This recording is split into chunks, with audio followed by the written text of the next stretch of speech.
très stylé.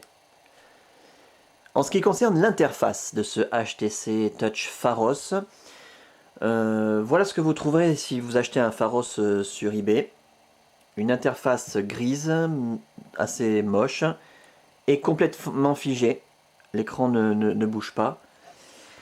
Avec la customisation, on a une interface beaucoup plus jolie avec du touch flow, c'est-à-dire que les pages d'accueil comme ça défilent du bout du doigt. C'est un appareil qui tourne sous Windows Mobile 6.5. Vous ne trouverez pas ça sur eBay, je vous le dis d'avance. Un Pharos sous Windows Mobile 6.5 en français, vous ne trouverez pas, je vous le dis d'avance. Donc, par-dessus Windows Mobile 6.5, une interface entièrement tactile avec plusieurs pages d'accueil. Il y a ce qu'on appelle la page d'accueil professionnelle, page d'accueil perso qu'on peut entièrement personnaliser avec un fond d'écran, une photo, ce qu'on veut. On peut définir également plusieurs pages d'accueil comme ça latérales, qu'on peut personnaliser également à souhait avec des raccourcis ou ce qu'on appelle des widgets, comme ici Internet Explorer, YouTube ou MSN Messenger. La météo, qui donne des détails assez précis sur la direction du vent, la vitesse du vent, la pression atmosphérique, le taux d'humidité et bien sûr des prévisions sur 5 jours qu'on peut faire défiler comme ça en tournant comme les pages d'un livre. Sur la page d'accueil, on peut accéder directement au contact favori en cliquant sur Contact. Ensuite, on choisit le contact qu'on veut et on lui envoie un mail, on l'appelle, un SMS, il y a la fonction push mail, on fait ce qu'on veut. Les pages d'accueil, on peut également les avoir sous forme de carrousel, de tourniquet.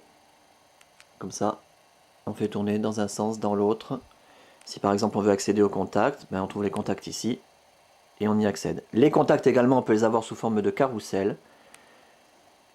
C'est très rigolo, on fait tourner comme ça, on cherche le contact dont on a besoin. Et pareil, quand on l'a trouvé, on clique et on lui envoie un mail, un SMS ou on l'appelle. Inclus également avec cette interface des applications exclusives, un lecteur multimédia qui permet de lire des films, des vidéos, des DivX, et bien sûr des fichiers MP3 avec affichage des pochettes de disques. Le son est assez puissant, hein.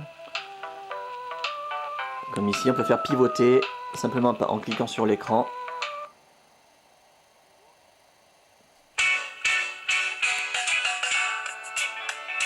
Voilà, le son est vraiment puissant, je suis obligé de monter la voix pour que vous puissiez m'entendre.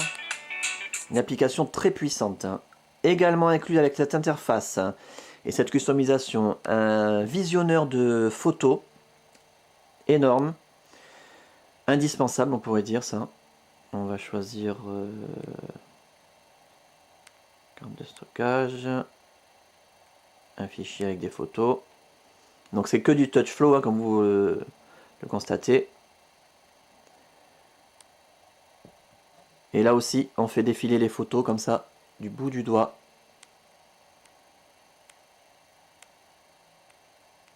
On fait ce qu'on veut. Il suffit de cliquer sur l'écran pour avoir une barre de zoom. Et on peut zoomer comme ça à volonté. Une application hyper puissante également, indispensable. Également avec cette customisation, en exclusivité également, une encyclopédie française et un dictionnaire français qui permettent de remplacer avantageusement parfois une connexion internet. Il suffit de cliquer sur un mot, enfin de taper un mot et on a un article entier. Et également une application qui est fournie avec Windows Mobile 6.5, celle-là elle n'est pas exclusive, qui permet comme ça d'écrire sur l'écran.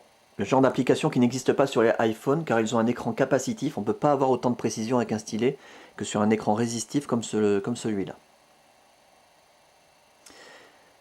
Voilà donc pour quelques détails concernant l'interface de ce HTC Touch Pharos.